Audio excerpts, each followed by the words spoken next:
Então, boa tarde para todo mundo que chega de novo com a gente nesse espaço, no Poéticas no Contágio. E bem-vindos, bem-vindas para quem vem pela primeira vez. A gente está no quinto encontro, nesse espaço que foi criado a partir do PPG em Artes, da Universidade Federal do Rio Grande do Sul. Eu sou a Cristina Ribas, sou pós-doutoranda lá no Instituto de Artes e sou uma das propositoras desse espaço. Então, hoje a gente tem um querido grupo de pesquisa, Lapso, e daqui a pouco a Annelise vai falar deles. Como a gente já está assim, um pouquinho mais avançados, eu acho que eu não vou fazer uma apresentação mais longa, eu só quero agradecer muito vocês, agradecer a persistência e a aposta nesse espaço. E acho que o último encontro foi muito, muito especial, a gente teve umas surpresas muito, muito bonitas, assim, e eu acho que Lapso vai dar uma emendada, assim, nessas surpresas, talvez, não sei. E trazer as suas surpresas, né, que vão conversar também com o que alguns de nós mandaram, né?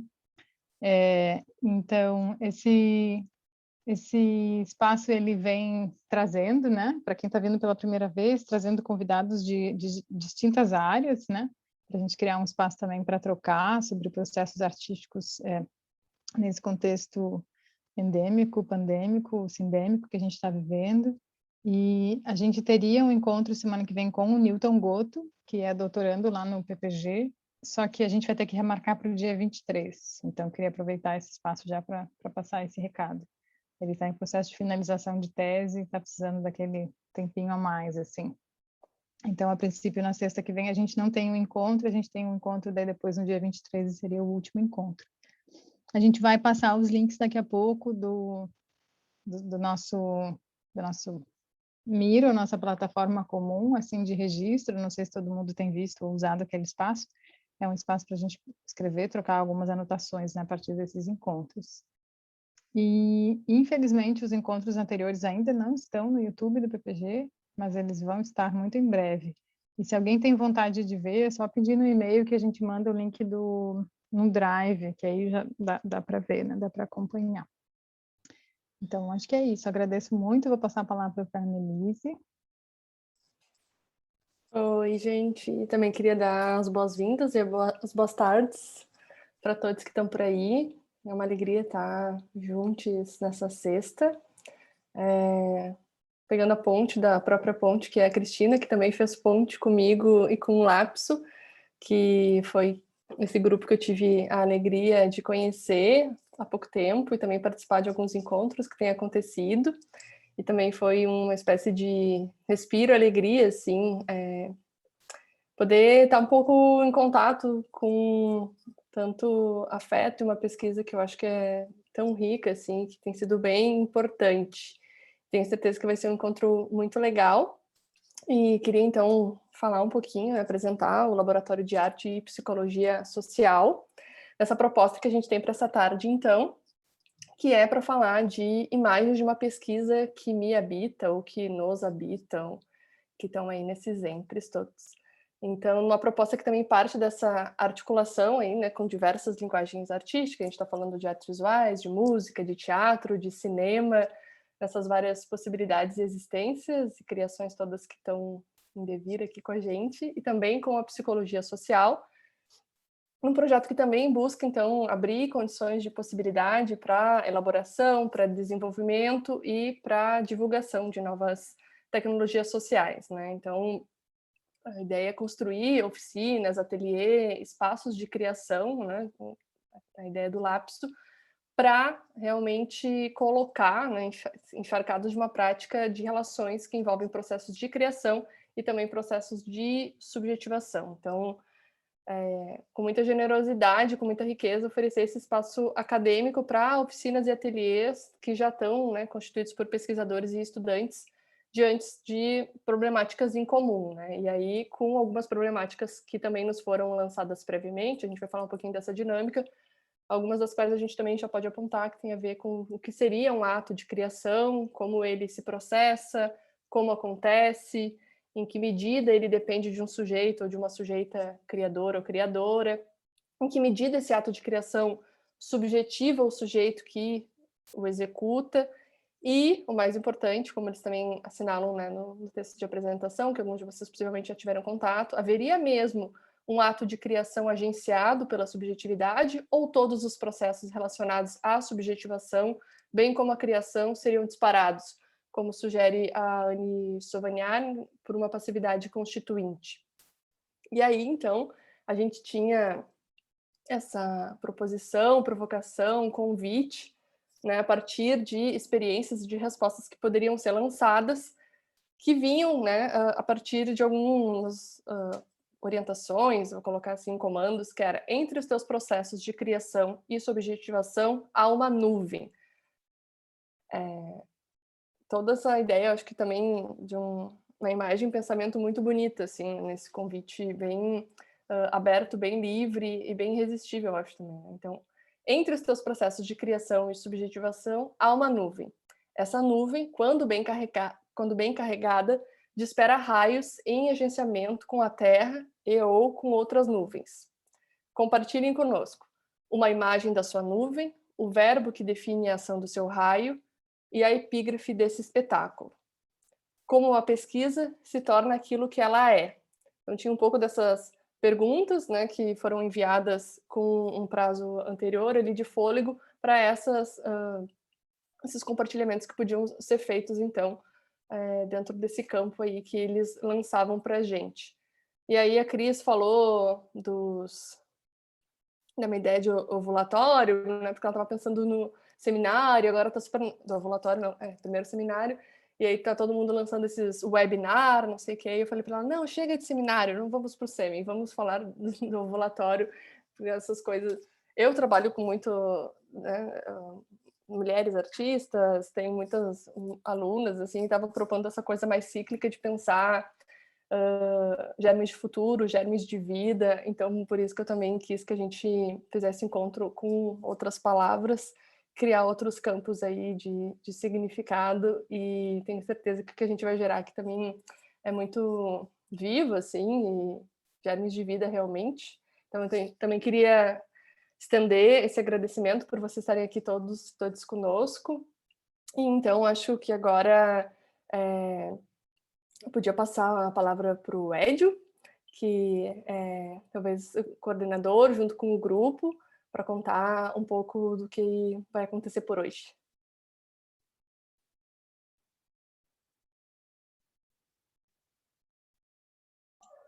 Não sei se o Edio vai falar ou se já... Falar algo antes, Edio, da gente passar as orientações? Só dizer que a gente vai conversar com as pesquisas. A ideia um pouco é colocar as pesquisas para conversar na tarde de hoje. A Renata vai dar uma orientação para vocês e a gente começa, né? Então, para vocês terem uma melhor experiência aí do que a gente vai inventar aqui com vocês, a gente queria pedir que vocês fossem lá no cantinho direito superior, onde tem a opção para ver, ou em mosaico, que vocês colocassem Speaker View, para vocês verem a pessoa grande no centro da tela, e depois lá em cima os menorzinhos. Assim, acho que vocês vão ter uma melhor experiência do que a gente vai inventar aqui com vocês. Obrigada.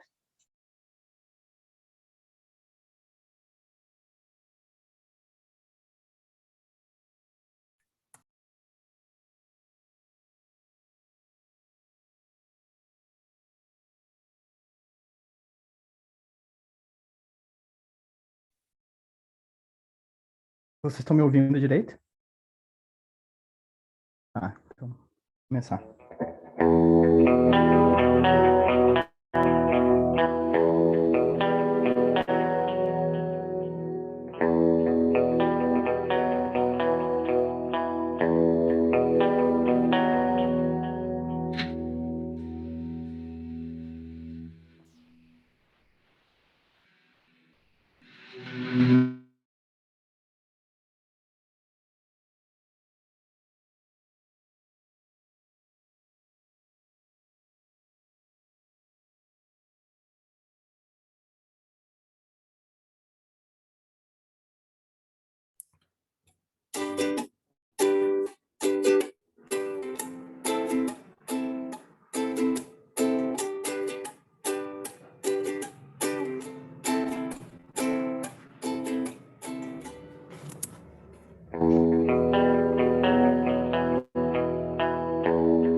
Esperançar, andarilhar, vibrar, cultivar.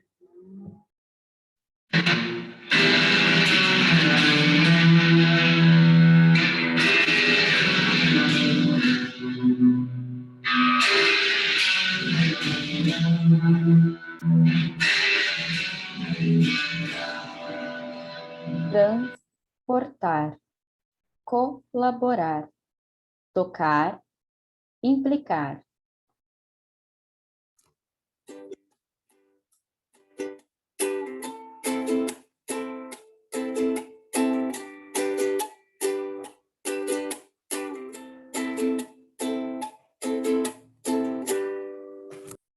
Andarilhar, vibrar, transportar, tocar.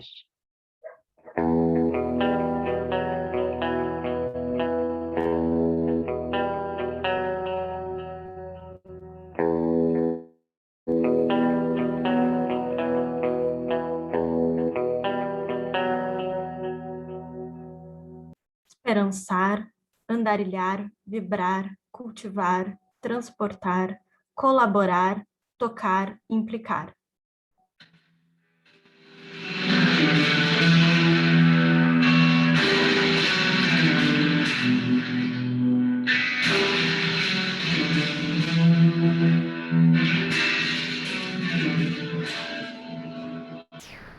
Implicar, tocar, colaborar, transportar, cultivar, vibrar, esperançar, andarilhar.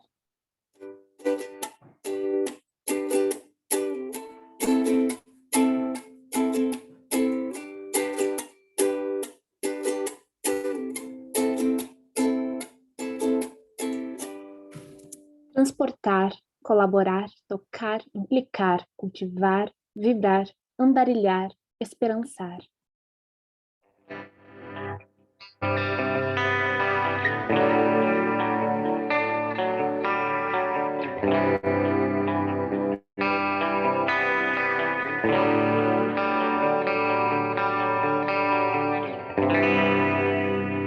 Emaranhados de fios, de andanças, em um microcosmos de diferentes espécies, me convocam a um redescobrir que se tece nas relações transmutadoras de mundos.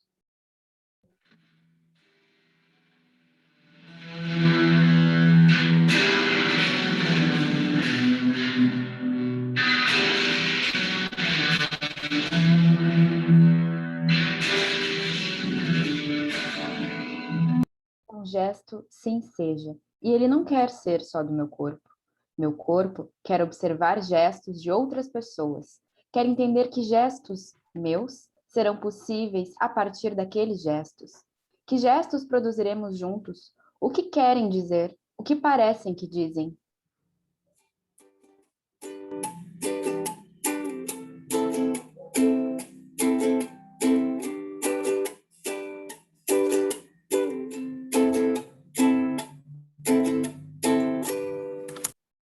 É como se eu precisasse confirmar algumas urgências que passam por mim, confirmar que passam por outros também, que compartilhamos afetos, preocupações, percepções, caminhos.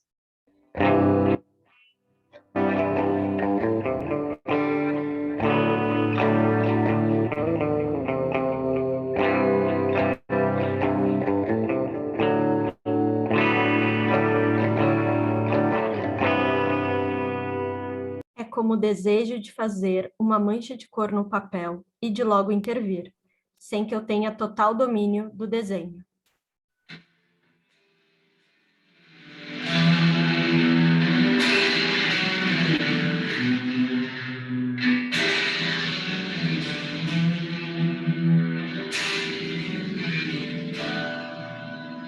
É uma tensão vibrante entre um querer e um saber desenhar.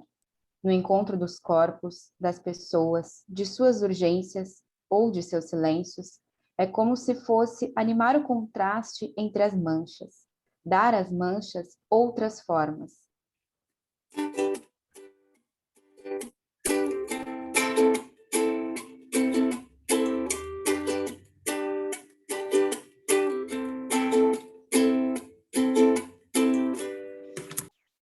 produzir profundidades, espacialidades no papel.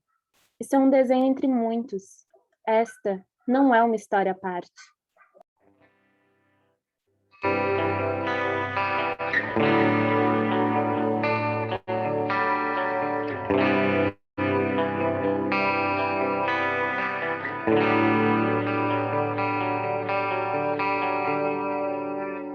Lixo na rua não tem dono.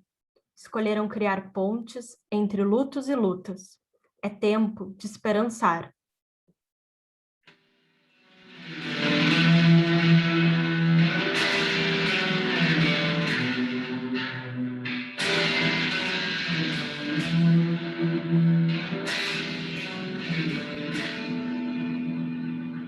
Nuvem água, fenômeno, evaporação, nuvem chuva, nuvem que flui com o rio, umidade, campo elétrico, sonoro, vibrante, luminoso.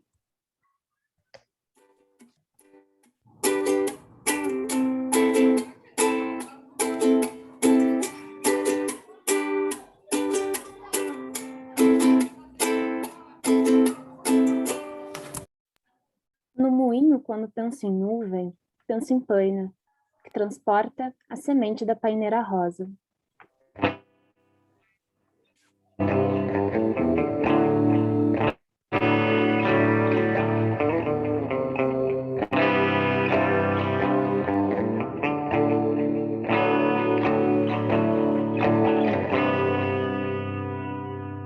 Não há mais dentro nem fora, mas apenas uma espacialização continuada, a energia espacializante da cor.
Difícil.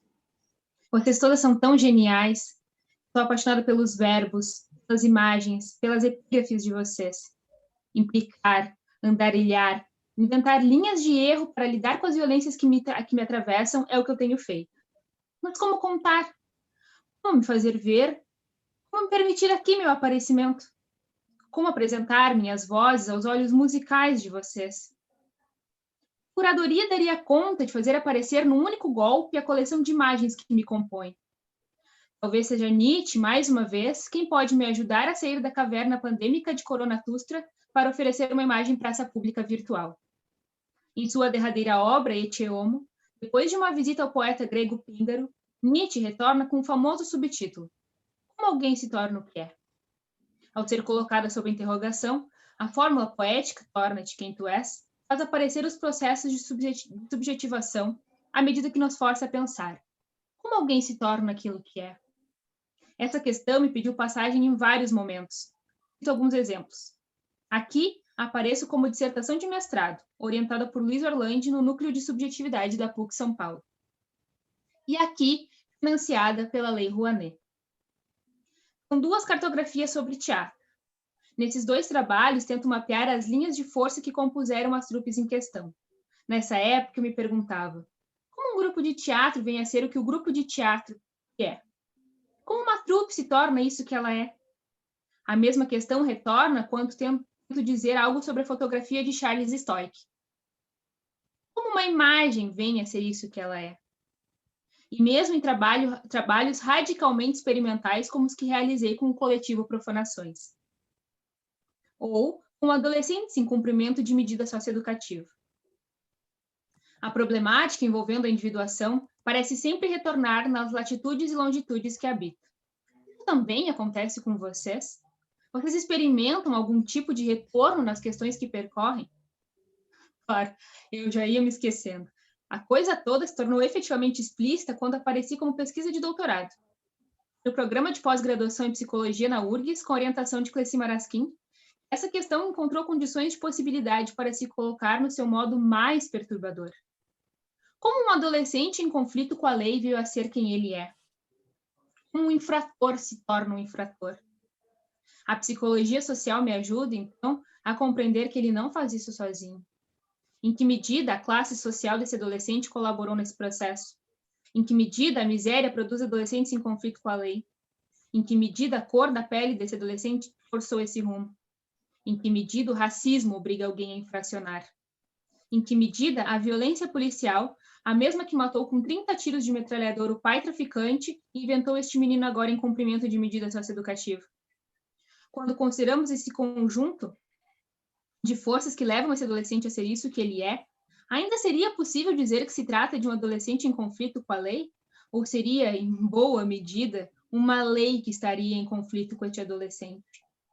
Neste ponto, emerge o problema da responsabilidade individual. Em que medida um adolescente em conflito com a lei seria responsável por isso que ele veio a ser? Em que medida cada um de nós é responsável por aquilo que somos? Mas se compreendermos que somos socialmente constituídos, em que medida esse adolescente pode ser individualmente responsabilizado por seus atos? Assim, boa parte da ética deontológica que sustenta o equipamento jurídico é colocada em questão. Quando responsabilizamos individualmente um adolescente por suas ações, estamos fazendo? Em quais condições podemos atribuir um ato ao seu agente? É isso que nos permite imputar alguém. A pergunta, como alguém se torna aquilo que é, disparada por Nietzsche, encontra no mesmo pensador uma potente imagem diante a responsabilização individual. Nietzsche vai dizer que a imputação é inviável, pois não há, eticamente, como fundamentá-la.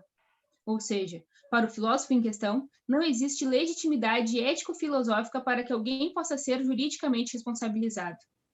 Ainda fizemos é simplesmente pelo hábito moral, pelos costumes sociais, um saber disciplinar, como também expôs Michel Foucault em Vigiar e Punir. Assim, a justiça penal, por exemplo, só se justifica como meio de prevenção, intimidação ou pedagogia, não por razões ou fundamentos ético-morais. De Acóia Júnior. Esse problema não se esgota no doutorado, sendo publicado como ensaios como esse. Na Universidade Federal de Pelotas, onde perambulo desde 2014 e a coisa toda ficou muito mais divertida. Desde lá, um grupo circula em torno de mim. Sou a pesquisa em torno da qual circula um grupo de pesquisa. Legal, né? Eu sou uma espécie de pesquisa guarda-chuva. Entre 2015 e 2017, a linguagem do teatro me permitiu a criação do projeto Socioeducação em Cena, agenciamentos entre a psicologia social e o teatro. Nesse projeto, numa parceria muito bonita com o Ministério Público, a Prefeitura Municipal de Pelotas e o Centro de Atendimento Socioeducativo de Pelotas, montamos um espetáculo envolvendo adolescentes em cumprimento de medida socioeducativa de internação, outros em semi-liberdade, outros ainda em medidas abertas, em prestação de serviço à comunidade e liberdade assistida. Nossa trupe era composta por um grupo misto, formado tanto por adolescentes em cumprimento de medidas socioeducativas, como por alunos de vários cursos da UFPEL. Para a construção desse espetáculo, trabalhamos com várias oficinas: música, dança, confecção de máscaras, improvisação e jogos cênicos. Aqui, algumas imagens das oficinas. Ao final de 2 anos de trabalhos, apresentamos para a comunidade de Pelotas o espetáculo. O dedo no interruptor não acende lâmpada. É incrível. Mas a construção desse espetáculo mergulhou meu corpo numa baita crise. O modo como me relacionava com essa responsabilização individual parecia não dar conta de produzir sentido diante dos processos de criação realizados pelos adolescentes que trabalhavam conosco no espetáculo. Comecei a me questionar. Em que medida um adolescente pode ser considerado autor de seus gestos? Em que medida um adolescente pode ser considerado autor de um ato infracional, ou de uma performance, de uma música, de um poema, mesmo de uma peça de teatro? Seria possível aproximar conceitualmente autorias tão díspares como infração e poesia? Ou seria preciso se colocar diante de uma função autor Foucault. distinta para cada caso? Pensar uma autoria isolada de seu contexto seria legitimá-la como palavra de ordem? Em que medida seria possível pensar a autoria de uma infração como um ato de criação e, portanto, de resistência? Poderia pensar a autoria de um poema como um gesto criminoso? Jajané! Ou ainda crime e autoria se encontram em algum tipo de estranha topologia gramatical? Ao sustentar que não existe lei e justiça, mas sim desejo e jurisprudência, estaria aproximando a autoria e performance? Tratar-se, então, de uma autoria cuja obra não pode ser antecipada?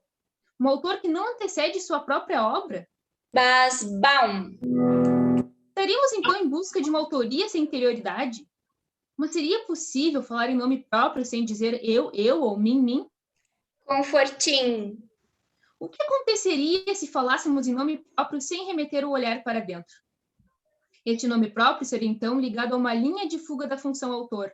O processo de criação apareceria agenciado por uma espécie de despersonalização? Tratar-se-ia de pensar o autor como um bando, uma associação de malfeitores?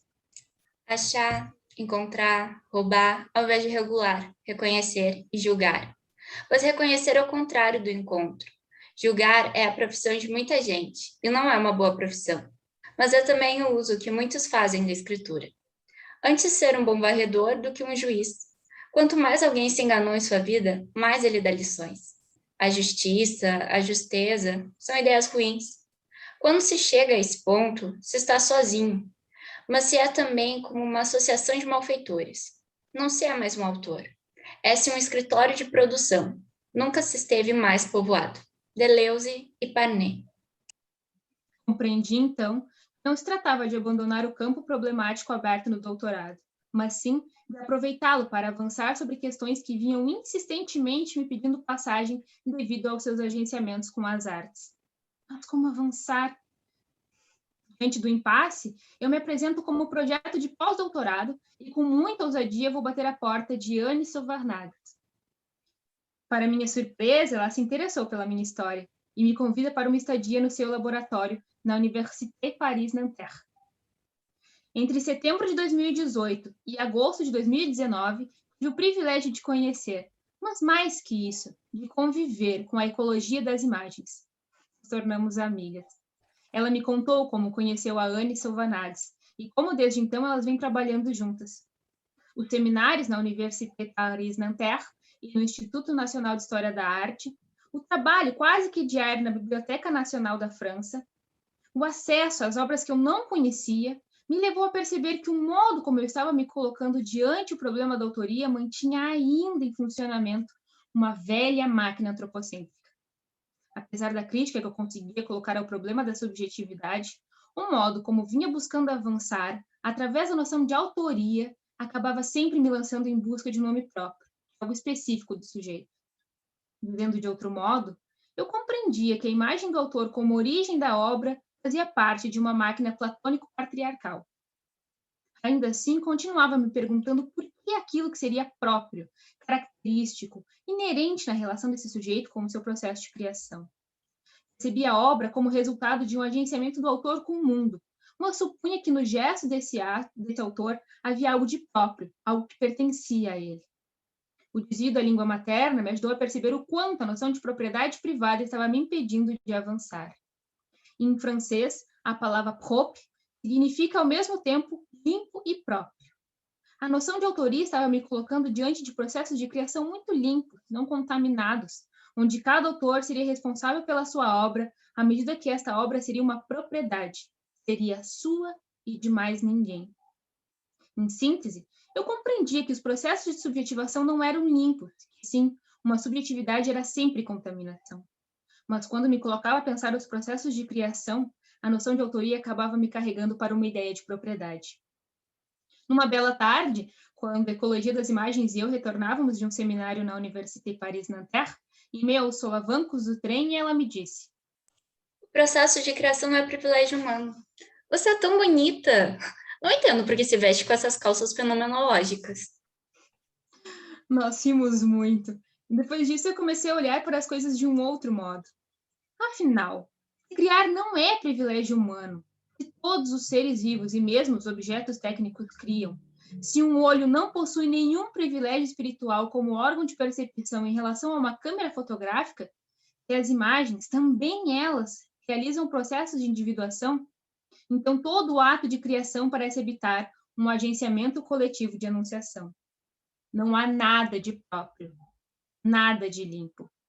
Todo o ato de criação se dá em meio à contaminação. Nessa perspectiva, é que se pode pensar em uma ecologia das imagens, a partir do momento em que a individuação não é mais aquela de um sujeito, nem se define por um universal, nem pela substância antropocêntrica da percepção.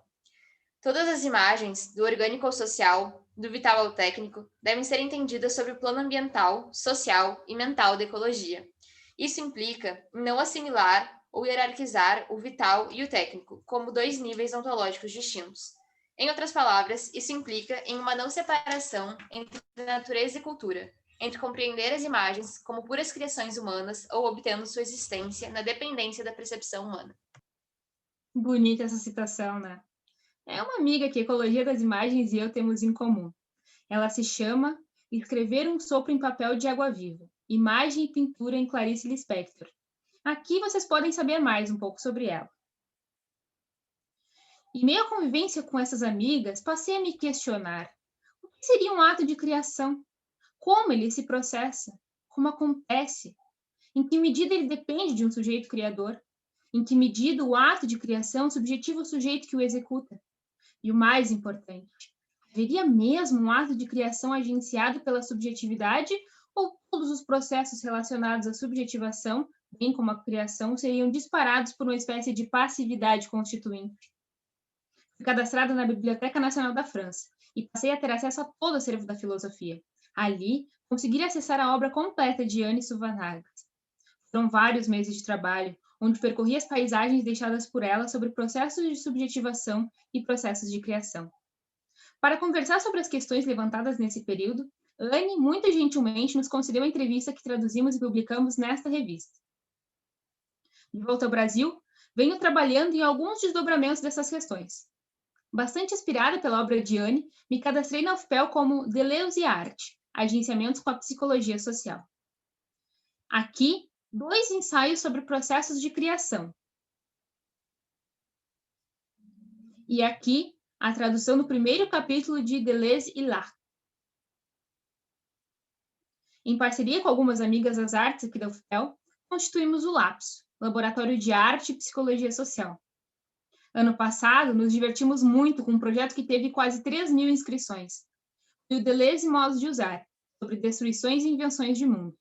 Aqui tem alguns rastros deixados por ele. O projeto envolveu pesquisas de várias áreas: pintura, fotografia, cinema, literatura, música, ciência política, psicologia e educação. Pesquisas que vêm sendo produzidas em 3 universidades: URGS, UERGS, UFPEL e um Instituto Tecnológico, IFSU. As oficinas e palestras foram registradas e estão disponíveis na página do projeto. Além do registro em áudio e vídeo, a revista Paralelo 31, a revista do Programa de Pós-Graduações em Artes Visuais aqui da UFPEL, publicou um dossiê sobre o projeto. Está aqui. Nossa, como eu falei. Desculpa. Não era minha intenção tomar tanto tempo do nosso encontro. Eu queria mesmo era escutar vocês. Como vocês vieram a ser isso que são? Como aconteceu de vocês pesquisarem isso que pesquisam? essas pesquisas tão bonitas que vocês são. Como aconteceu? Como vocês se tornaram as pesquisas que são? Adorei as imagens das nuvens de vocês. Curti demais nos verbos a ação dos raios. Nas epígrafes, uau, eu experimentei uma síntese dos trabalhos em curso. Que tal contar um pouco como foi o encontro de vocês com os atratores que nós criamos? Ou simplesmente, sei lá, delirar um pouco, falar livremente sobre isso de ser uma pesquisa. Como vocês se sentem sendo a pesquisa que são? Quero muito ouvir vocês. Por favor, falem.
Años en el mar, sueños de cristal.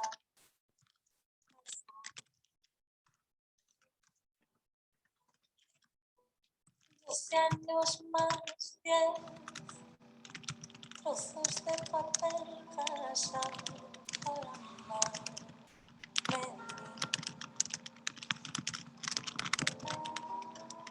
Principito, ven, me bien planetas, papel, mate, iglesias de hombre que abrazaba bien, los pantalones de pana le sentaban bien.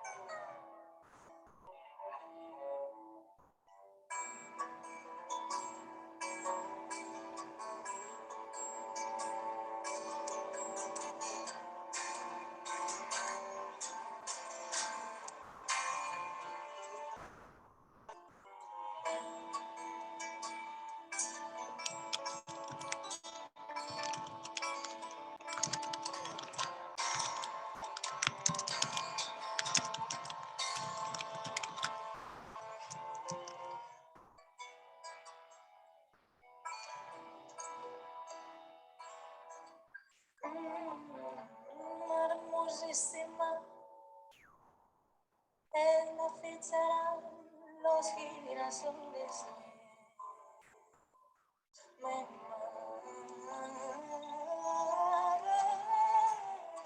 soñaba y ahora no alcanzo la flor del gusto y subió. Alergias de abril, besos de perfil peregrino.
Boa tarde.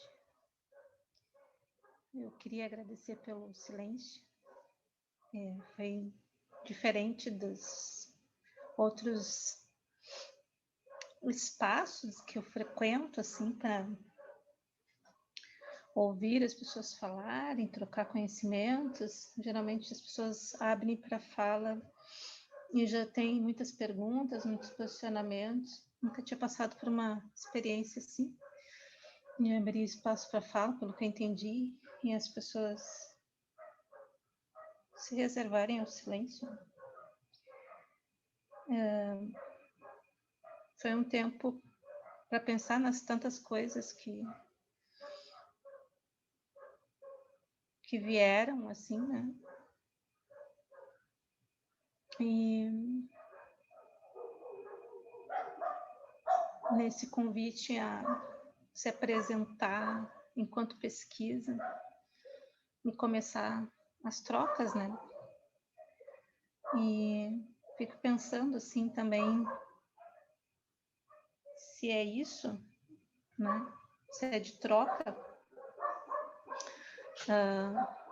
quais são os acordos, né? Quais são as condições, qual é a segurança. E já que eu comecei a falar, eu vou compartilhar uma questão assim que foi colocada desde o início sobre a criatividade. E o que eu penso sobre isso assim é que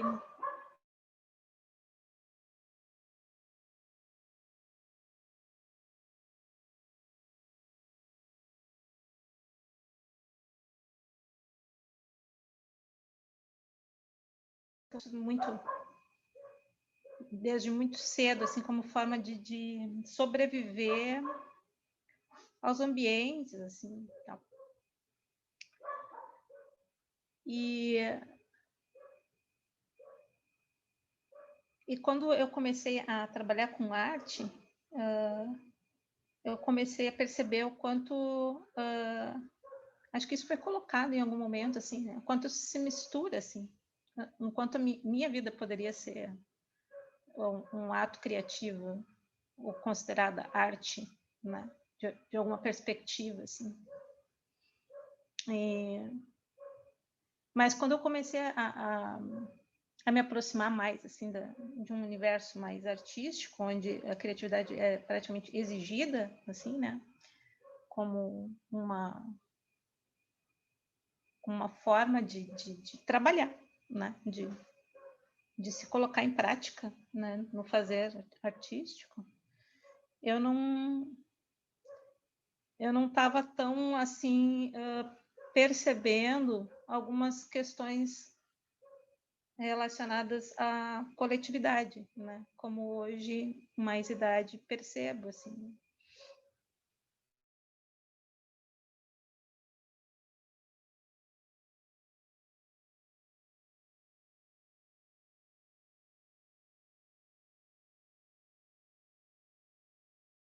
É uma ideia anticente para mim, assim. E, quando eu penso em pesquisa, agora penso mais já nesse sentido mais coletivo, né? Eu penso muito na questão do movimento, assim. Então, acho que por isso eu trouxe a questão mais do giro, da dança.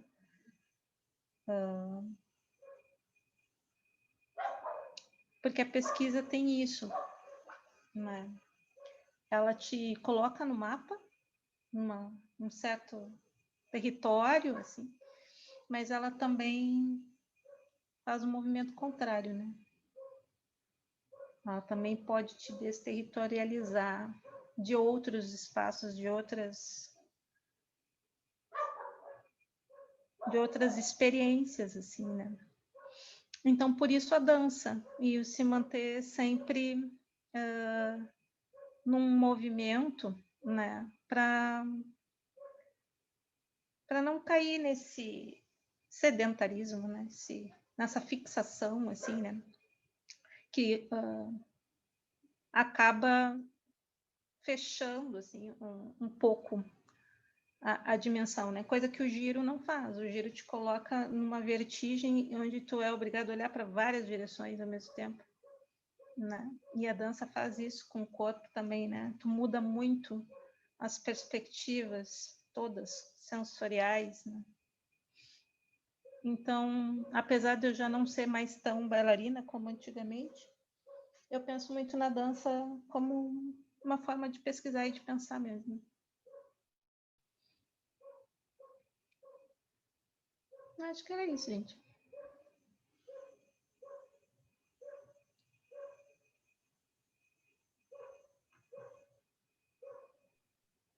Legal, Cristiane. Obrigado por trazer todos esses elementos aí para a conversa que a gente está tentando disparar com vocês.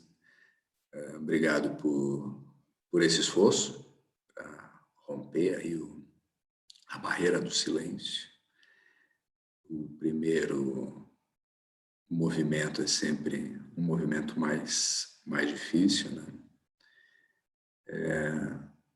Muito legal essa imagem da dança que tu trazes como ligada à tua pesquisa. Me chamou bastante atenção a palavra que tu usa, o giro. Se tu pudesse trazer um pouco mais uma narrativa, se está ligado a alguma questão do candomblé, quando tu fala do giro, ou se é algum conceito ali da dança que tu estás explorando. Um outro elemento muito legal e que tem aí uma dobra, uma articulação com que a gente está tentando pesquisar, tentando pensar aqui no lapso, é essa questão entre a criação e a criatividade, né? Em alguns momentos da tua fala, tu falava de criação, em alguns momentos de criatividade. Quando a gente fala de criatividade, é muito difícil de desterritorializar, para usar um conceito deleuziano que tu também estava agenciando, a posição do autor, né? A posição do sujeito. Quem é criativo é sempre o autor da obra, né? Agora, quando a gente fala em termos de criação, aí me parece que a gente consegue ver um pouco melhor a necessidade da sobrevivência, ou da fome, ou da sede, atingir um corpo para ele criar. Se eu digo é o artista que é criativo, eu perco todo esse elemento que, né, tu estava tão bem ajudando a gente a perceber. Tem uma relação com a sobrevivência, tem uma relação com um determinado contexto, o processo de criação que acontece nesse corpo bailarino. Agora, se eu penso em termos de criatividade, aí quase sempre a gente é meio que engolido, né, por essa ideia de que quem é o criativo, quem cria, é o sujeito é o criador. E aí a gente perde o que o Simondon vai falar, talvez como uma ideia de um pré-individual, né? O que há antes da individuação, o que há antes do golpe de identidade ao qual nós somos sempre remetidos e lançados. Esse contexto é muito interessante, né? Nessas pesquisas que envolvem processos poéticos como essas que vocês estão trabalhando aqui. Eu não sei se vocês me veem, a minha imagem está fora aqui para mim. Tive um momento que eu tive uma queda durante a apresentação, voltei e não tenho mais visto a imagem aqui. Mas se estou por aí... A gente te vê sim. Às vezes com um tom mais vermelho, às vezes mais azul. Tá legal. Tô tendo umas interferências. Massa, obrigado.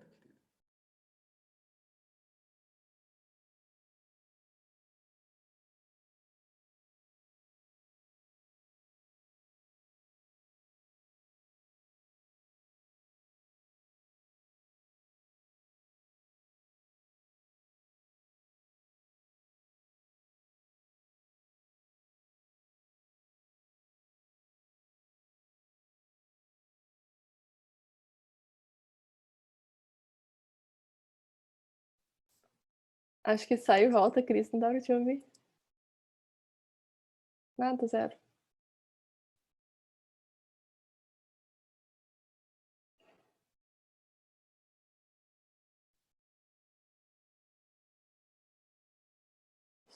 Essa coisa de sala de aula e mundo online, assim, tá bem presente na minha vida desde maio do ano passado.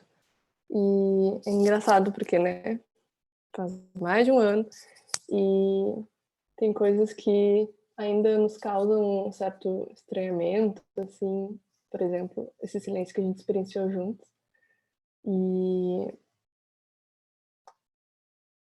que causa, sei lá, né, uma coisa meio tipo, ai, alguém vai falar, ninguém vai falar, a gente fica meio com essa coisa no corpo, assim, meio com uma coceirinha que, né, fica se acomodando na cadeira, assim, desse corpo que precisa se ajustar nessa coisa que não é falar, que não é no plano verbal, assim, mas e que precisa de uma certa abertura e uma permissão, assim, no início é estranho, daqui a pouco o corpo vai se acomodando e tá, é isso, e vamos viver isso, aí, e de um certo silêncio que eu acho que também já nos acompanha, assim, né, que tem sido em alguns momentos da pandemia, e talvez um silêncio que nos acompanhe pós-pandemia, e talvez um silêncio que a gente tenha que viver em coletivo, que não seja através, nessa tela, nesse não lugar aqui, que a gente vai ali, aperta no xizinho e some, né, que é tão efêmero, essa coisa que nos conecta, mas que conexão é essa, afinal de contas, né, cara pálida. E pensando muito nessa coisa que uma boca vermelha falou antes do emaranhado de fios, dessa imagem de emaranhados de fios, dessa boca vermelha e dos fios, que também me lembrou um trabalho da Ana Maria Maiolino, que chama In, Out, e eu fiquei pensando no on e off, e a gente tá o tempo todo nesse modo on-off, e online, offline, e dessa coisa também de pôr para fora, pôr para dentro. E eu costumo falar, eu disse que eu estou no mundo virtual porque eu também dou aulas, assim, e essas minhas tentativas em alguns exercícios de objetivação que eu faço com mulheres artistas é criar uma malha poética. Então, quando falaram em emaranhados de fio, eu gostei muito porque acho que é uma imagem que eu tenho certo carinho e uma certa atração, assim, que é essa malha poética. E aí eu fiquei pensando que nessa malha poética ela também cria esses vazios, né, esses buracos, os entres, as brechas ali, que foi um pouco desse silêncio também que tem que esgarçar, deixar, permitir. E aí tem um outro trabalho que me lembra muito isso também, que é um trabalho da Lygia Clark, que também é uma artista muito querida, que me atrai, assim, mas que ontem eu conversava com uma amiga que também acho que tem um certo perigo, né? Tipo assim, eu chego perto, lambo a cara dela, mas aí eu também já me assusto um pouco ali de que pode voltar. Que é o trabalho Redes, né, da década de 70, que são esses elásticos que a gente vai dando um nó no outro e vai criando essa rede que também se amplia, se expande, se encolhe, assim. E o que cria essa rede são nós. E nós, e nós, e nós. E a gente tem que ir colocando nós, né? Que somos nós. E na verdade, eu não tenho nada para concluir, assim, só estou lançando dessa ideia do emaranhado de fios e que gestos nós produzimos juntos e o que é comum, e também dessa boca vermelha que falou sobre perder o domínio e perder o controle, e sobre ser passagem, né, dos encontros dos corpos, e como a gente colide, o que a gente provoca, se é ruído, se é não.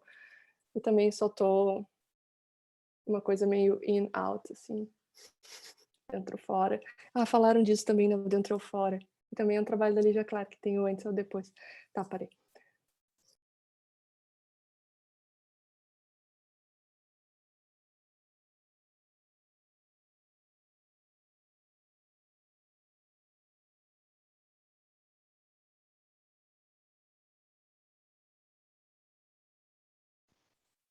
Agora, posso tentar ver se funciona? Que engraçado. Eu falei umas coisinhas a partir da Silvia ali, eu acho que ninguém ouviu, né? Então, né? Eu falei rapidinho. Que engraçado. É bom, porque aí eu sou menos eu também, né? Que acho que tem a ver com tudo isso, né? Eu ficar falando aqui, ninguém fica me escutando.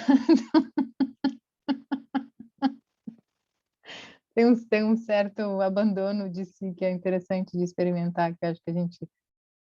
Ou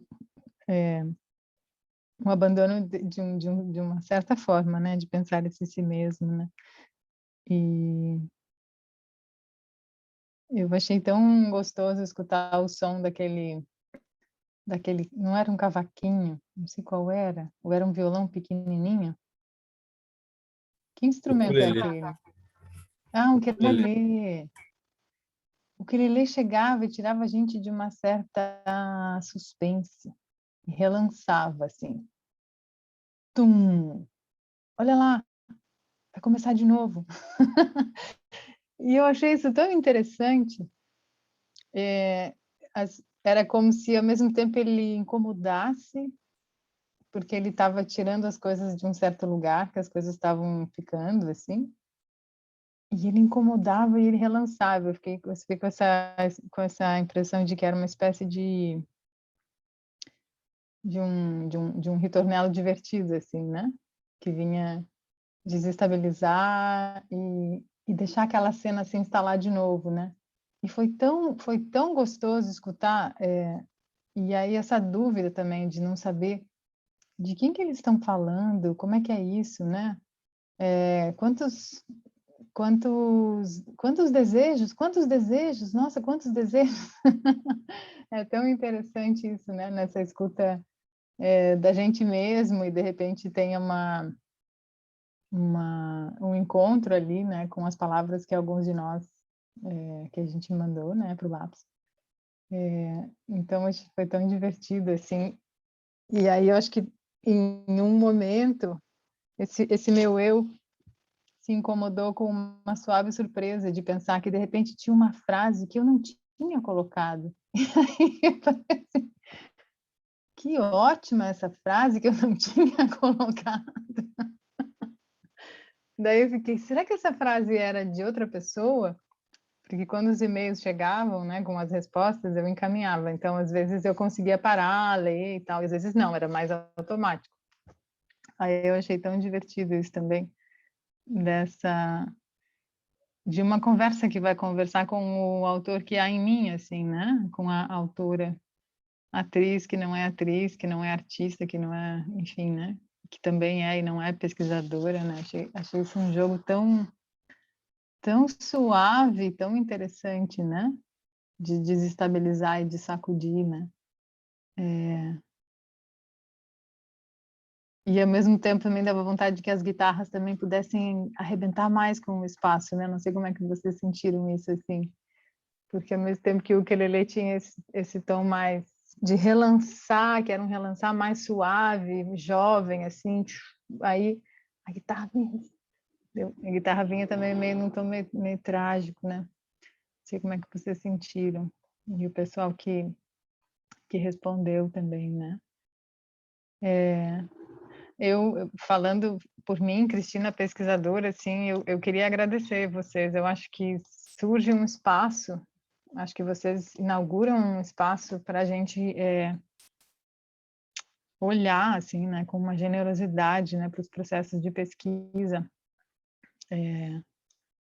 num jogo bem necessário, né, que é o jogo de conseguir, por um lado, tirar o peso, né, da responsabilidade, né, desse eu autor também, né, das escolhas e da verdade que há, né, uma verdade assim nos espera. Essa pesquisa tem né, qual é a verdade que há nisso, como isso move, né, isso tem que te mover de uma maneira autêntica, isso tem que ter uma relação com o mundo, como é isso, chega uma hora que isso realmente nos imobiliza, né,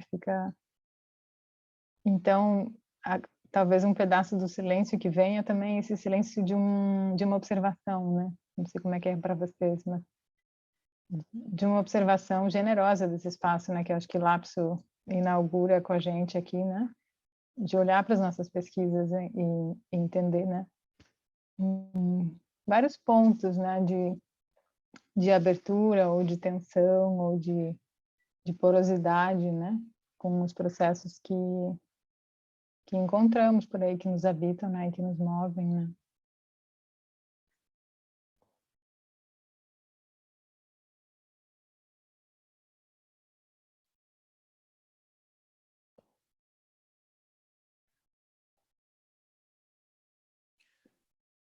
Legal, Cristina, obrigado aí pelos teus feedbacks.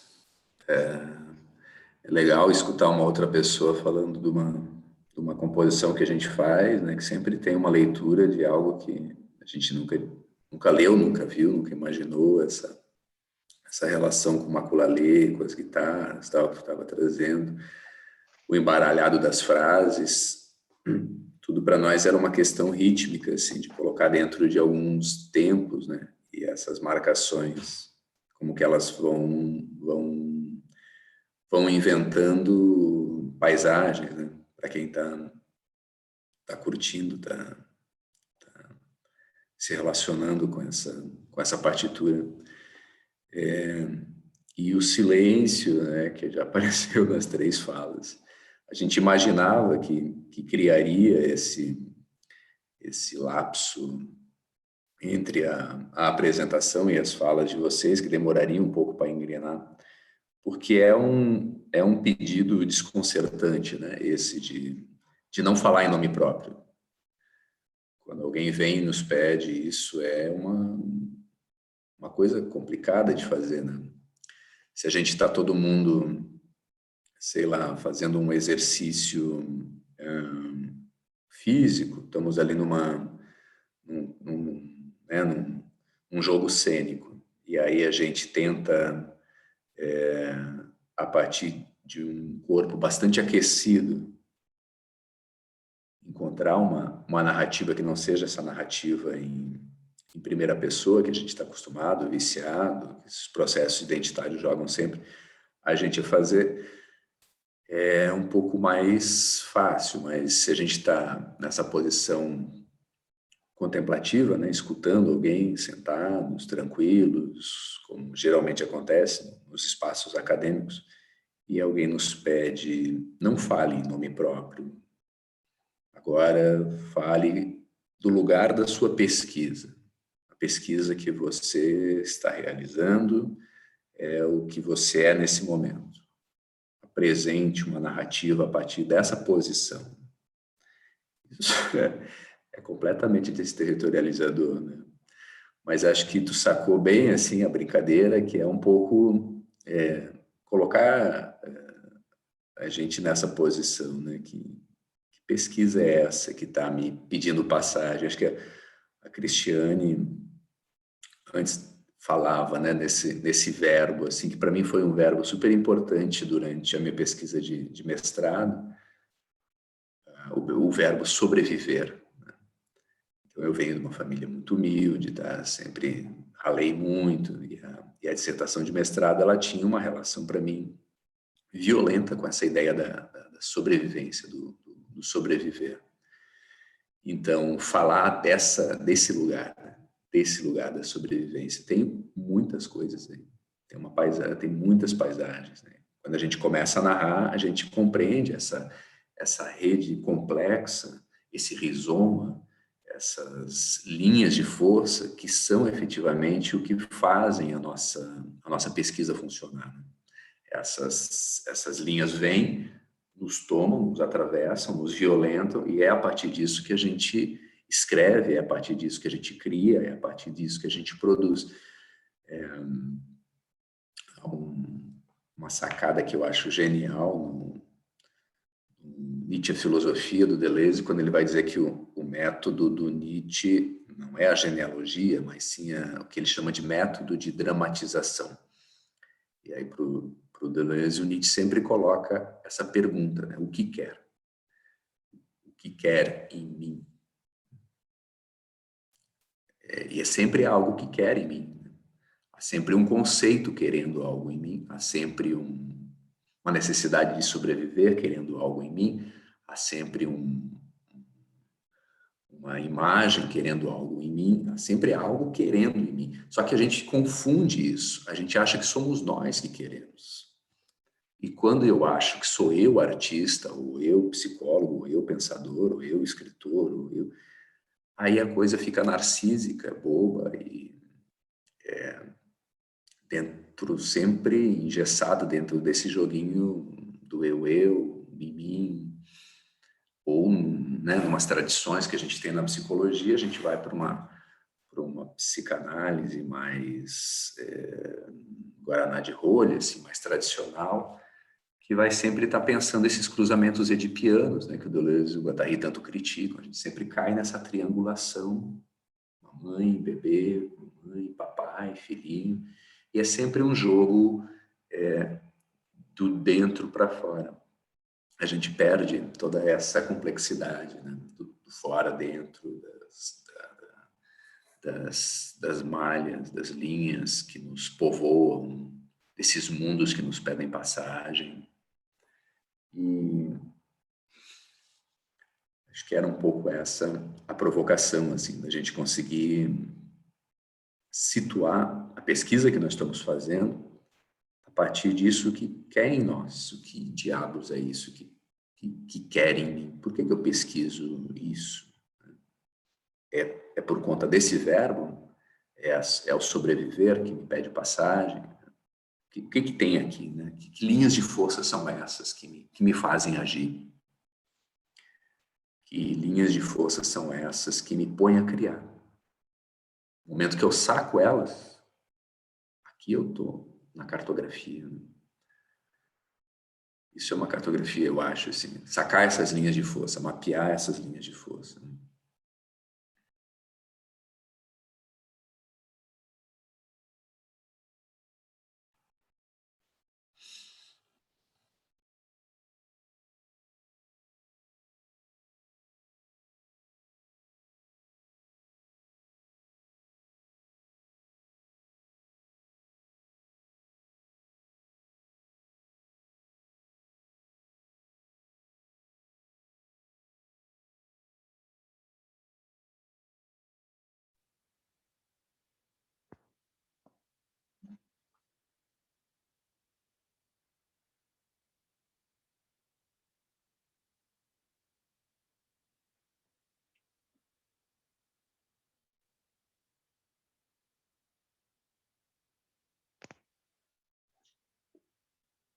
Eu tinha falado, quando eu estava falando depois da Silvia, eu estava falando que a Silvia tinha me pesquisado. Uma pesquisa que me pesquisou. E acho que a gente pode pensar a partir daí também, acho que é um pouco esse convite que vocês nos fazem, né? De poder olhar para as pesquisas que estão, né, e que são, e que pedem passagem também, que pedem, né, como você falou agora, né, existência, sobrevivência, expressão, né, que acho que é uma palavra tão bonita, assim, então, e é bonito quando a gente se permite deixar engatado, né, numa pesquisa que nos pesquisa, né, que nos pesquisa e nos leva, né, e quando fechou ali, quando o guarda-chuva parou de falar, eu até comentei assim, falei, acho que agora a gente precisa do ukelele, mas aí ninguém estava me escutando, né? Acho que a gente precisa do ukelele para relançar, né? Esse convite ao movimento, né? Mas aí não, o som do Zoom não estava funcionando. E aí eu acho que a gente podia escutar lapsos, mais lapsos também, como se sentiram pesquisados pelas nossas pesquisas também, de alguma maneira, ou pelos pequenos traços também, né? Porque o que foram partilhados são traços, né? São como diz, anotações de percurso, eu acho, né? E acho que a gente poderia escutar vocês também. Como é que é ser engatado por essas anotações de percurso, né? De outros processos, né?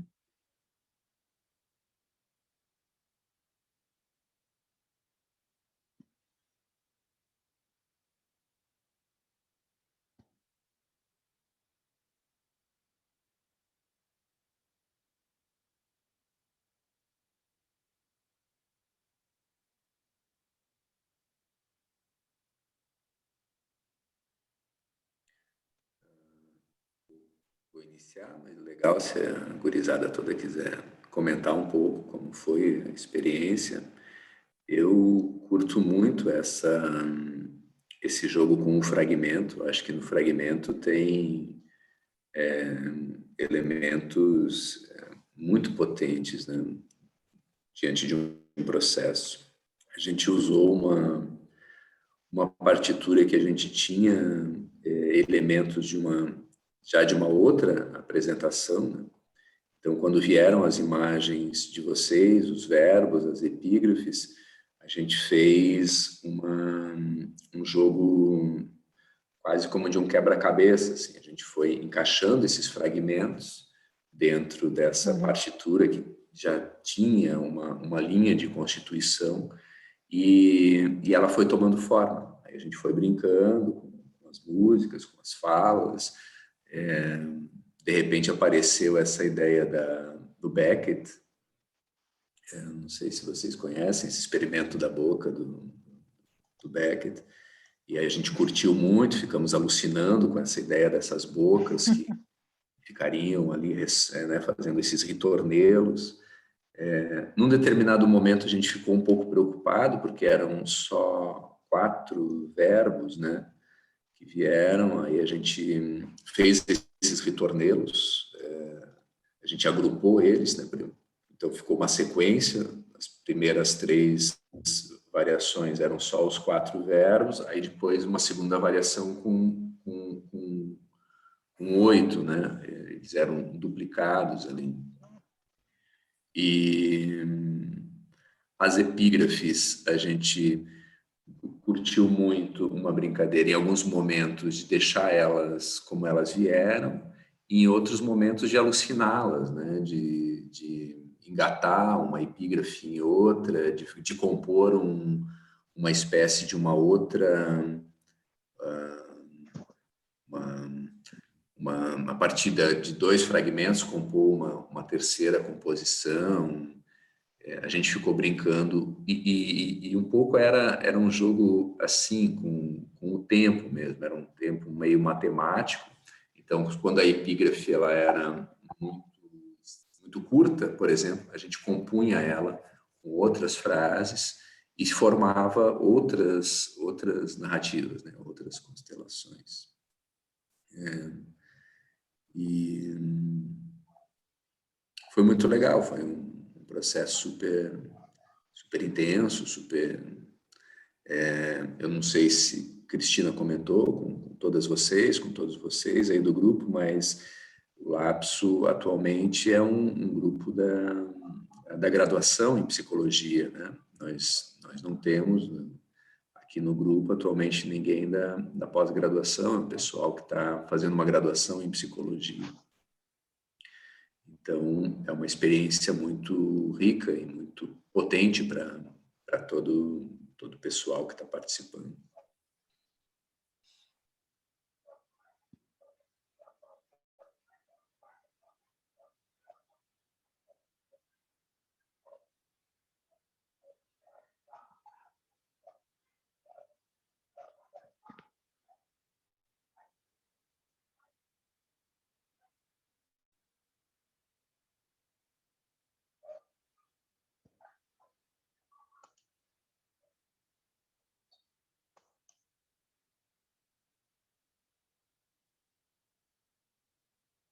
Oh, a Renata tem que sair.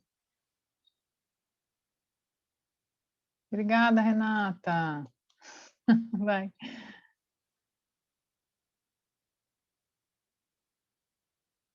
Abraços, eu não conhecia ainda. Legal.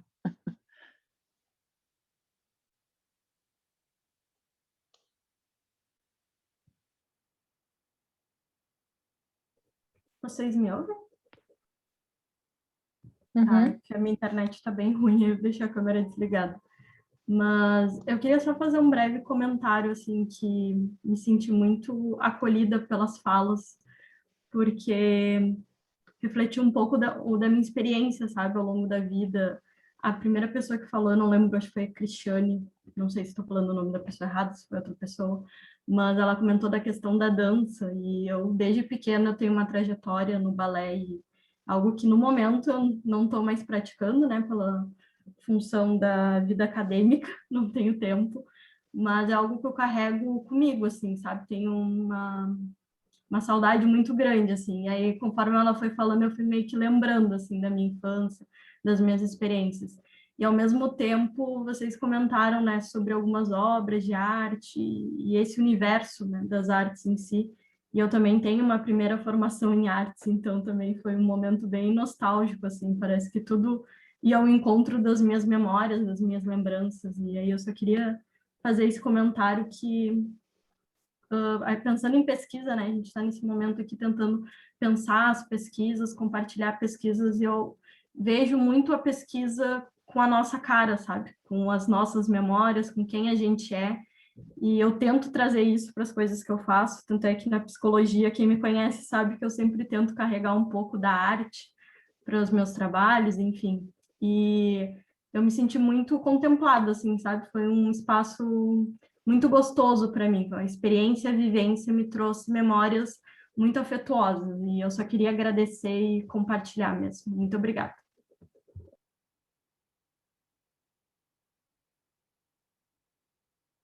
Obrigada, Andressa. Obrigada a vocês nos convidarem também, né? Eu acho que tem uma coisa tão bonita aí, que é vocês nos convidarem para a gente se olhar também, né? Tem algumas pessoas que mandaram bem no finzinho, assim, na reta final, e daí eu não sei se vocês receberam, eu acho que sim. Talvez o da Cris Feijó, acho que foi o último que chegou, e chegou já na quinta. E aí eu fico pensando também nas respostas que não chegaram, né? Em como essa pergunta segue, como essa pergunta também traz um silêncio de uma certa forma, né? E talvez a gente vai ficar recebendo respostas, eu imagino, assim, a cada semana, será que chega uma, né? do momento que para a pessoa aquilo chegou, como é que é isso, né? Que é tão interessante, né? Eu estava olhando para minha anotação aqui e aí veio aquela cena, né, quando o guarda-chuva nos conta que a Anne, que tem esse sobrenome lindo, mas eu não consigo pronunciar, Sovanarges, não consigo pronunciar, que ela fala, né, que o privilégio da criação, que o processo da criação não é um privilégio humano. Isso é tão potente e é tão bonito, né? Acho que nos deixa numa posição de uma ingenuidade tão grande, né? Isso é tão bonito. E talvez a pergunta tenha esse mesmo efeito mesmo, né? Como é que uma pesquisa se torna aquilo que é, né? Porque ela vem no sentido de sacudir, assim, opa, né? Vamos olhar também, olhar para essas forças, né? Que constroem aquilo, né? Olhar para as forças que constroem a própria noção de pesquisa e tudo mais, né? Mas eu gostei muito dessa imagem, né? De olhar para umas calças coloridas, assim, e de pensar como é que as coisas todas nos afetam, né? E como os gestos são respostas, né? Essas afetações, né? Do mundo, né? Deslocalizando, né? A centralidade de um certo saber sobre a criação mesmo, né? Isso é tão interessante, isso que vocês nos trouxeram. Acho que é um convite para seguir pensando, sabe? Não sei se a Annelise quer falar alguma coisa sobre isso. A Annelise está ali pensando.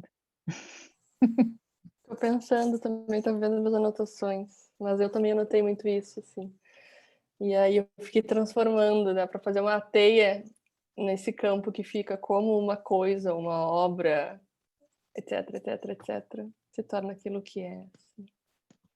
E nesses atos de criação, que se dão na contaminação, assim, eu penso muito nesses contágios positivos, eu gosto muito também desse nome desse nosso ciclo aqui, porque é isso, assim, é conseguir encontrar de novo arredar, né, um tempo e espaço para conseguir promover alguma coisa que pode durar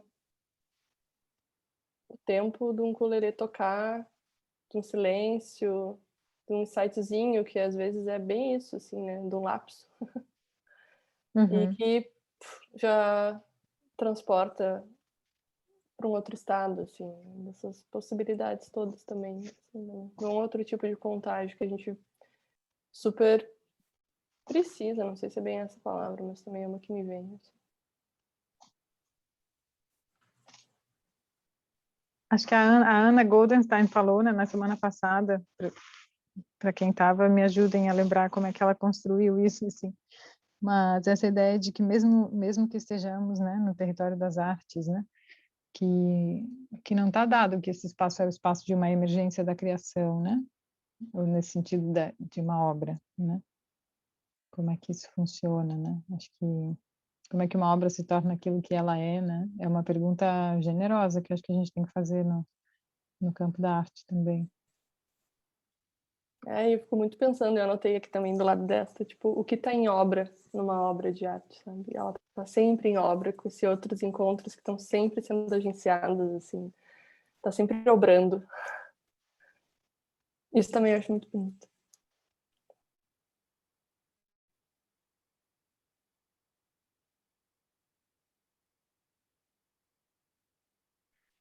Escutando vocês, lembrei de um texto super bonito da Anne, que se chama Do Animal à Arte, Deleuze, Do Animal à Arte.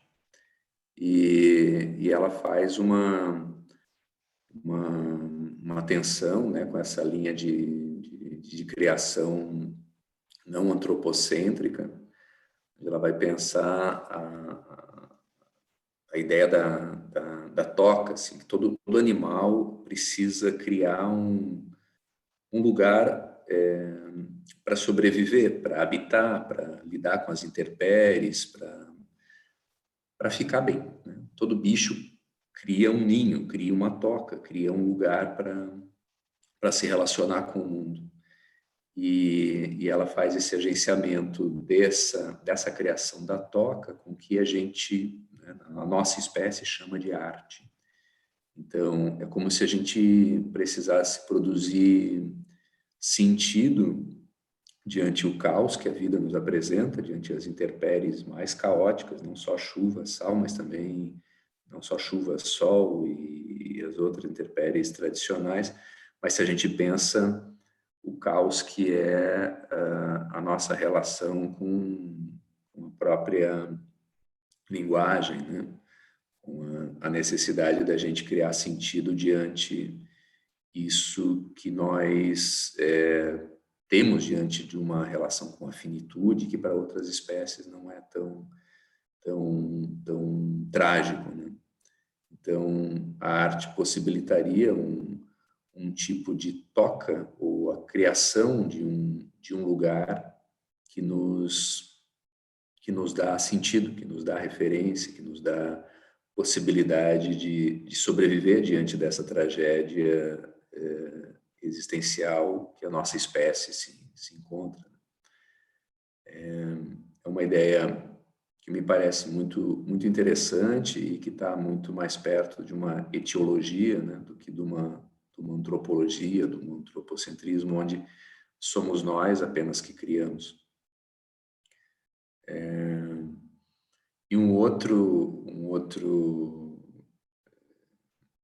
autor que tenho curtido muito, também lembrei agora, escutando vocês conversando, é o Emanuele Coccia. Não sei se vocês têm curtido, visto alguma coisa dele. Ele tem batido muito nessa ideia, atualmente, de uma inversão do que ele chama de jardinagem, né?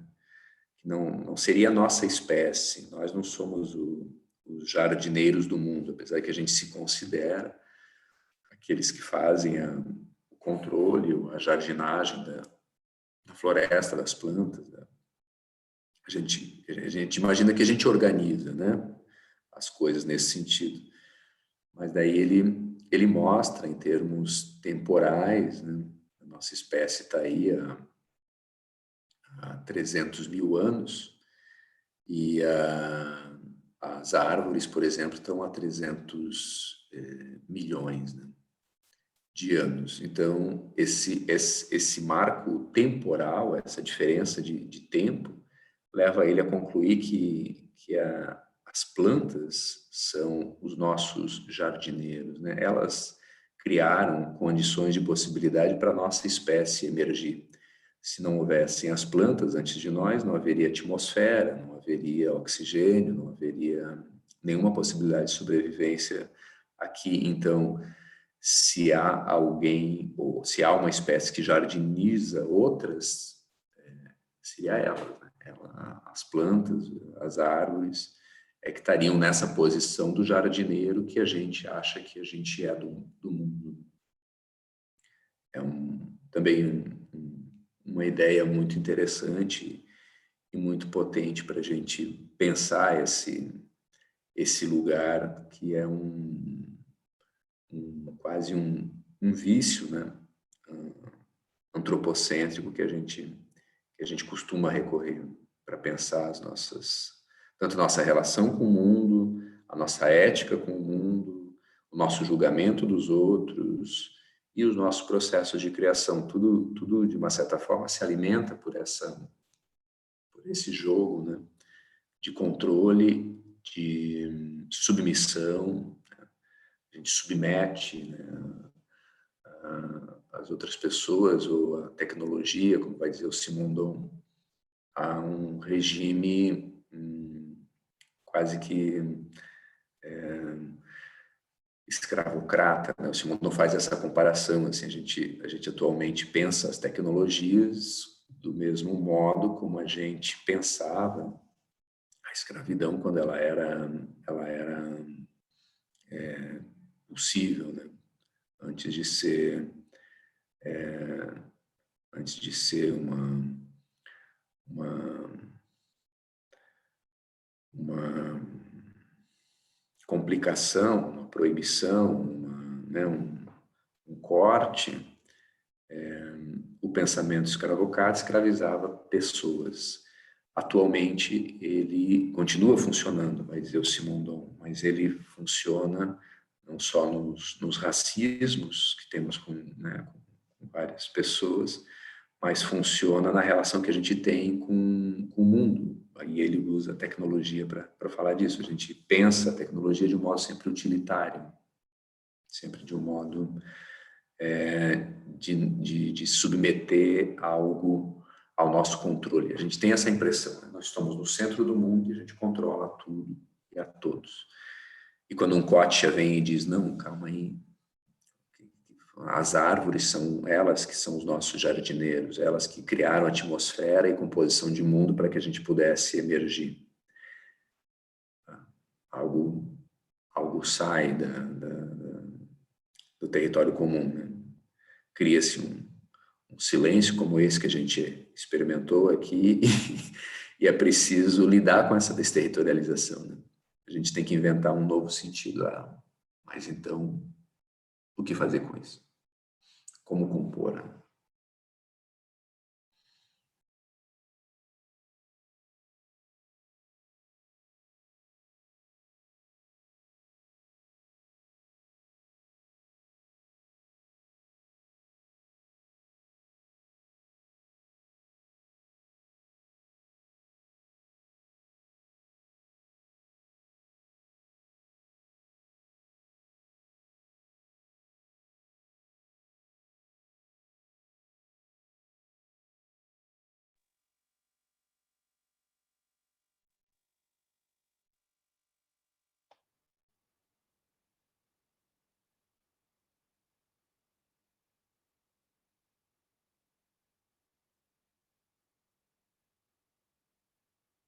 É bonitinho olhar para o escuro do zoom, né, que coloca cada imagem em preto. Daí penso assim, será que uma dessas vai virar luzinha e vai virar, alguém vai abrir a câmera e vai falar, né? A gente teve aquela experiência do escuro na semana passada, né? Depois da fala da Ana. E aquela experiência do escuro nos juntou, assim, como uma espécie de silêncio também, né? Tinha silêncio naquele escuro também.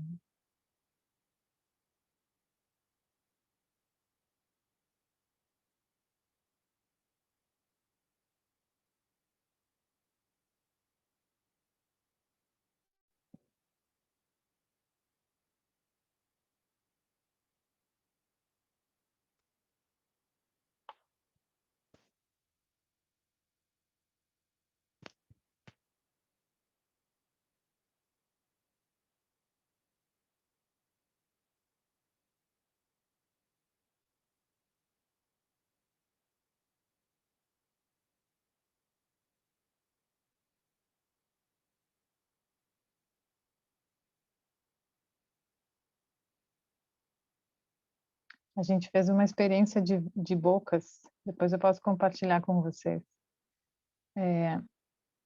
Eu não conhecia aquele... É uma performance, né? Uma peça de teatro do Beckett, né? Que é apenas uma boca que fala, né? O Lucas, meu companheiro, me mostrou um tempo atrás, faz algumas semanas, porque foi esse ano, era uma oficina de teatro do oprimido que eu fiz. A gente tinha que fazer uma frase, e aí as pessoas tinham que falar aquela frase com um outro ritmo, né? Uma outra entonação, uma outra... Então era um jogo bem interessante de improvisação, né? Então a pessoa falava uma frase e aquela frase saía com o tom que tinha, né? E aí as outras pessoas que estavam fazendo a mesma oficina tinham que mudar o ritmo e, enfim, a intensidade, mudar como aquela frase saía, né? E aí num desses jogos, uma pessoa se aproximou muito da tela e ficava só a boca aparecendo. E aí então de repente a gente tinha na caixinha do Zoom assim bocas, muitas bocas falando com muita proximidade. E aí a gente acabou fazendo entre amigos um vídeo, depois eu posso mandar para o Ed pode mandar para todos, pode mandar pelo e-mail do Lapso também, que é uma dessas frases, e essa frase meio que se multiplica, né?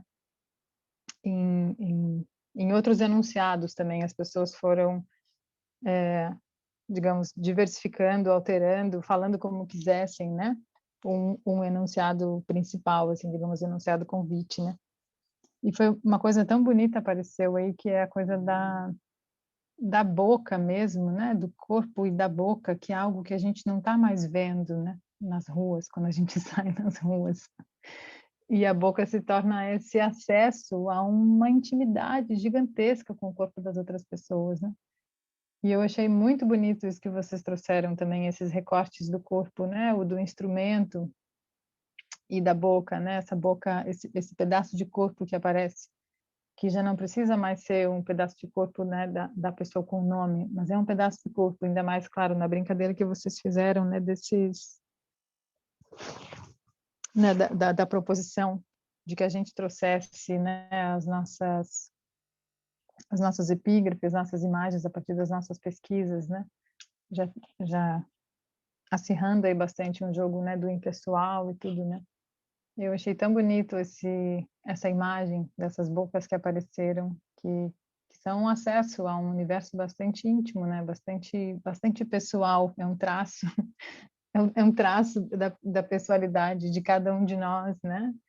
Que a gente perde um pouco, né? Com as máscaras, né? As máscaras cobrem as nossas bocas, né? E às vezes a gente sorri embaixo da máscara e não dá para ver, né? Uma coisa toda bem doida, né? Mas eu achei bem bonita essa imagem que vocês trouxeram. E essa performance em especial é bastante perturbadora, né? É uma boca que fala, a performance original do Beckett, né? O Lucas me mostrou, depois a gente foi ver, assim, você até pode procurar aqui, botar aqui no chat, talvez, para quem quiser ver depois, né? É uma boca bastante sem fôlego, né? Uma boca que fala com muita pressão do tempo, assim, né? Muitas coisas, fala muitas coisas. Não é o que vocês trouxeram, essa pressão do tempo, mas mais essa coisa do gesto das bocas. Eu achei bonito isso. E menos do rosto, né? Menos dessa coisa da imagem frontal de cada um de nós, né? Que as tecnologias nos solicitam o tempo inteiro, né? De que a gente forneça a imagem frontal, né? Como sendo um dado de individualidade, né? Desse indivíduo para ser verificado no mundo aí dos dados e do CPF, do não sei o quê, do tá. Então é tão bom a gente poder rever também essa unidade de rosto, né? Essa unidade de rosto que é tomada como uma relação tão precisa e tão direta com um indivíduo, né? Com uma vida, né? E aí criar esses desvios, criar esses borrões, criar esses fragmentos de corpo que são vários corpos, né? Eu achei isso bem, bem bonito do que vocês trouxeram.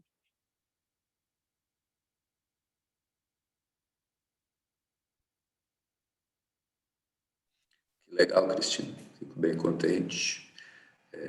O restante do grupo quiser trazer também elementos, pessoal, e agenciar, fiquem à vontade, por favor.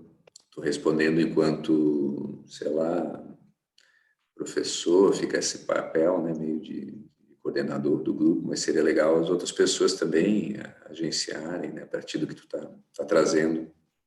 Eu lembrei bastante de um texto, que é um texto genial do último Deleuze, quando ele vai trabalhar sobre o teatro do Beckett, né, chama O Esgotado, um dos últimos textos que ele escreveu. E esse texto, ele faz essa sacada, assim, né, que é o momento da criação da imagem, né, quando se cria uma imagem lá no Beckett, é quando ele esgota. Então, o momento que o Beckett consegue esgotar o processo, é ali que surge, né, a criação de uma imagem. E é uma coisa muito diferente, assim, o cansaço e o esgotamento, né? Quando a gente está cansado, ainda não está o suficiente, né? Que você cansa identitariamente, você cansa no jogo entre isso que tu estava colocando, né? Um enquadramento 3x4, é noite, é dia, de noite eu boto pantufas, de dia eu boto bota para trabalhar na roça, né? Essa variação contínua que a gente tem na vida ordinária nos coloca numa posição de cansaço. A escolha é cansativa. Eu vou no mercado, eu tenho que escolher entre essa ou aquela marca. Mas isso não é o esgotamento. O esgotamento é quando não há mais possibilidade de escolha, né? Quando não há mais nenhum tipo de língua, né? Que o Beckett, na análise que o Deleuze faz do Beckett, ele vai esgotando todas as línguas, e quando acontece o esgotamento, aí vem a imagem. Ela precisa desse esgotamento do possível. É o possível da possibilidade versus o possível da potência. Quando eu esgoto o possível da possibilidade, não há mais a escolha, aí vem o possível da potência. Aí surge um outro elemento. Então, é possível pensar, sei lá, esse momento louco que a gente está vivendo, né? Talvez seja preciso esgotar, né? A gente fica tentando encontrar saídas mais democráticas ou saídas mais menos autoritárias, ou saídas... E talvez a saída seja esgotar o processo, né? Levar a um outro regime, né? uma outra posição. No momento que eu esgoto, aí é possível uma outra criação. Mas enquanto eu estou no jogo de variação, eu só canso, só fico cansado.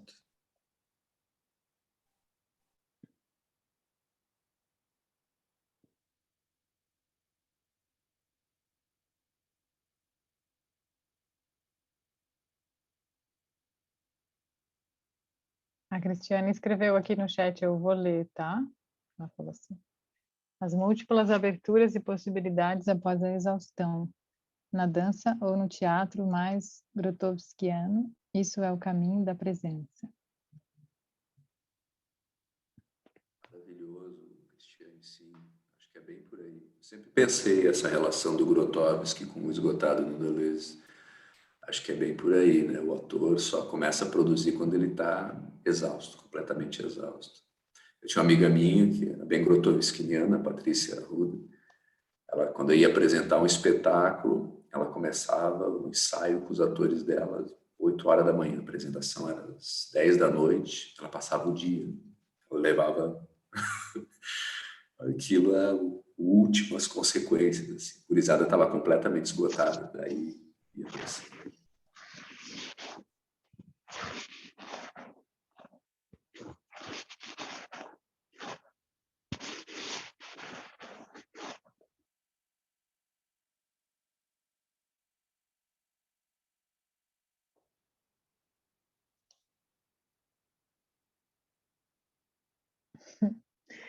Mas a mensagem é da Annelise, que a Annelise acabou entrando como um planta. Dá para dizer que é você, Annelise. Que a Annelise vai ter que sair. E eu também vou ter que sair daqui a pouquinho. Não sei o que Felizmente, acontece a quando eu vontade de ficar saio. muito mais. Eu tô com o coração partindo, eu tô tipo, ai, é porque eu não posso adiar, porque tá sendo muito bom, assim, ter ser junto e muita potência aqui. Mas agradeço demais e fiquem bem, fiquem seguros. Boa noite, que a gente siga em troca, em rede. Um desejo barra um compromisso, barra um pedido. E obrigada, gente. Eu saio, mas continue, por favor.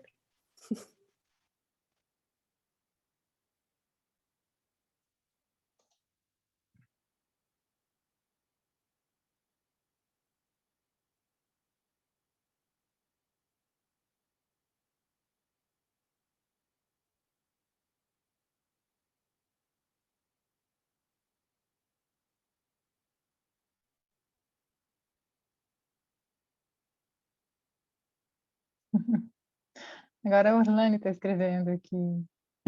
E aí, Orlane, que bom que você veio.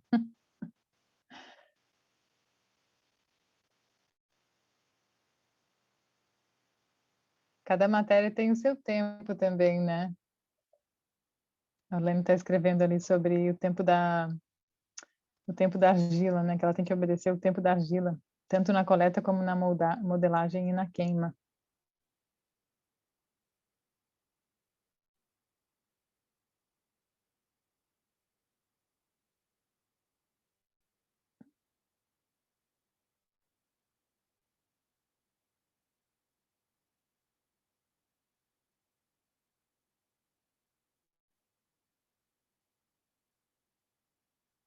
Mas todo mundo que chega constrói um pedaço desse espaço, viu, Orlane?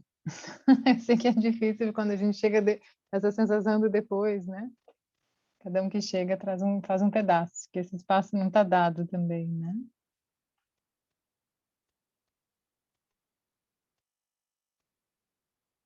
Ah, e a Orlane também disse ali, escreveu que é argila que queima? Não, é a argila que inscreve um conhecimento na memória dos corpos. É isso, Orlane?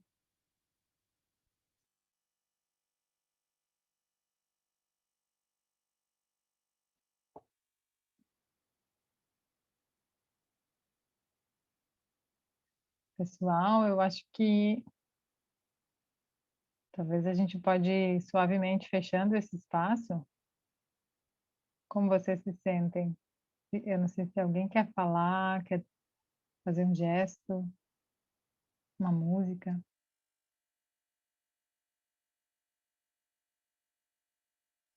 Se a gente pode se despedir desse espaço, como vocês sentem? Eu, pessoalmente, tenho um compromisso também, logo mais, logo já. E não posso me estender.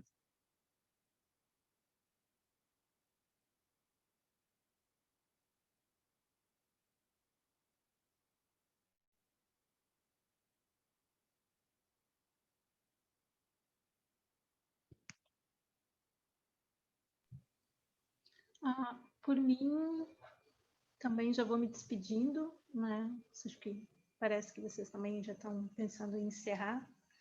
E agora eu preciso fazer uma leitura para um próximo encontro aí que demanda um textinho, uma leitura antes.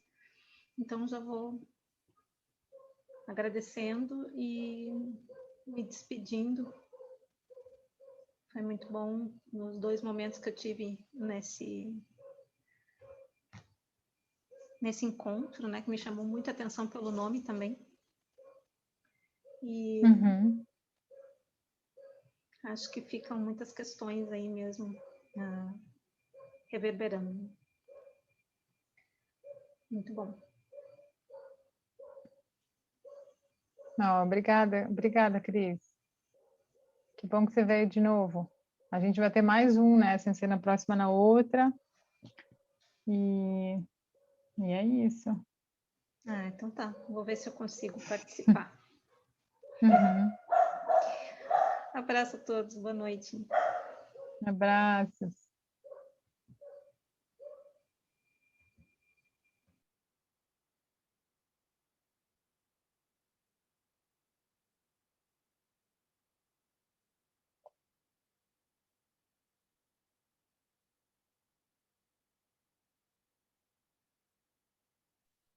Então, vou me despedindo também. Queria agradecer muito o espaço, Cristina. Obrigado por ter convidado a gente. Foi super divertido aí montar essa partitura para trazer para vocês. Queria também colocar o Lapso à disposição do grupo. Se alguém quiser conhecer um pouco mais do trabalho, se alguém quiser se aproximar um pouco, estamos à disposição das pesquisas de vocês. Quiserem trocar mais uma ideia, procurem a gente. Estamos aqui ao lado, na UFPEL. E dizer que foi um prazer estar aí com vocês. Obrigadão pela oportunidade. E ficamos à disposição. Tá bom? Um beijão.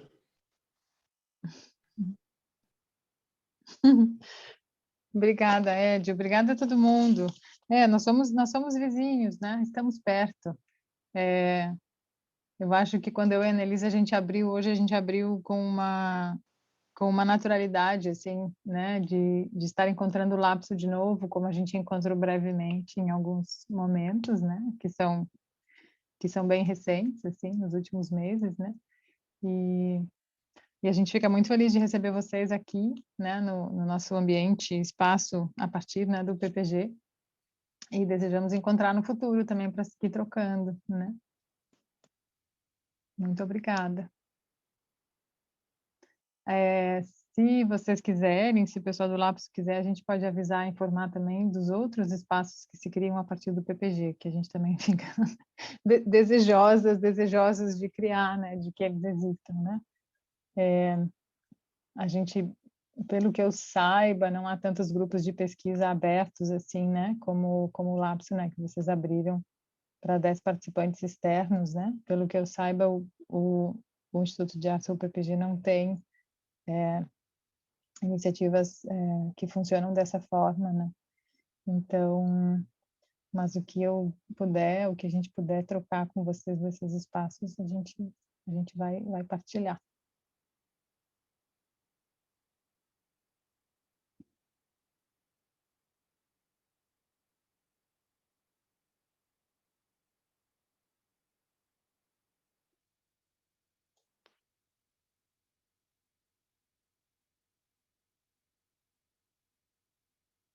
Então, fiquem bem, bons descansos